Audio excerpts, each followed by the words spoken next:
Құранда жөөттөрдүн, масондордун, дин душмандарынын, адамзаттын душмандарынын кылыгын 14 кылым мурда Аллах Таала ачып койгон беттерин. Биз окубайбыз, окусак маани бербейбиз. Кандай? Лiyufsidal harsa wan nasl. Булар шайтанга табынгандар, шайтан дээрчигендер. Кыяматта даджалдын аскери болот, мен Кудаймын деген акыркысыны. Булар эки чоң бузукчулук кылат жер бетинде дейт. Кайсы? Негизги адамзат муктаж болгон экиден. Liyufsidal harf, эгин, тегин, түшүмдү бузат булар дейт.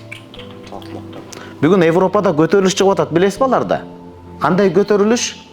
Бүт жанагындай уруктандырып, башка нерселер чачып, урукту талкалап бузуп, адамдардын аял заты бесплодия төрөбөй тургандай кылып, эркектердин күчүн кетире тургандай кылып, бүт адамзатты жер ресурсу көтөрө албайт мынчалык чоң калыкты деп, мындайча айтканда, Кудайдын ордун басып, мындай адамдар тескеп калчып атат, элестетиңиз. Ба мусулман адам мусулманчылык эмне? Кантпейли Кудайдын айтканы болот деп биз күнгө чыгабыз го. Тың болобуз, себен карманабыз, бирок баарыбыздын үстүбүздө кудурети күчтүү телегей тегиз Алла Таала турат дейбиз. Жок, алар ошончолук мындай жердин өзүн сезип алышкандагы байлык мансаптын аркасынан көздөрү май басып. Эң биринчи Курандагы лiyufsidal harf, эгин, тегин, түшүмдү булар талкалайт деп атат. А биздин жерлер Кудай берген жер бар да, ыргытып койсоңуз өсүп кете турган жерлер бар. Ал жерлерди сураштырсам көлдөн башкадан деле бизде ал нерсе ошо ижарага берилип эле мындай бир калып атат да көз жаздымда. Балким мамлекеттен биринчи тараптан шунчалык ушул тармакта, жер тармагына шунчалык көңүл бурулса, бизде чоң байлык бар. Мамлекеттер менен келишим түзүлүп атат мынакей.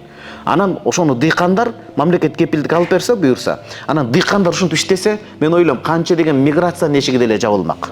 Анын ар жагында канча деген талак маселеси, канча деген балдардын жетим калуусу жабылмак. Болуптур, сөздөн сөз чыгарбайлы. Биринчиси Куранда айтып атат, жөөттөр эгин тегинди жок кылат, экинчиси насыл, урпак.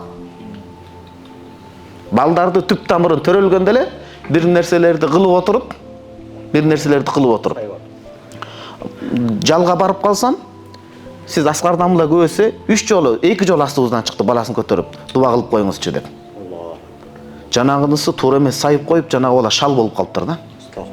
Шал болуп калыптыр. Ошон үчүн медицина жаатындагылар өтө мындай бир элдин астында жакшы тармагын караш керек. Эми алар да карап атат албетте, бирок баардыгыбыз ушул нерседен этият болушубуз керек да.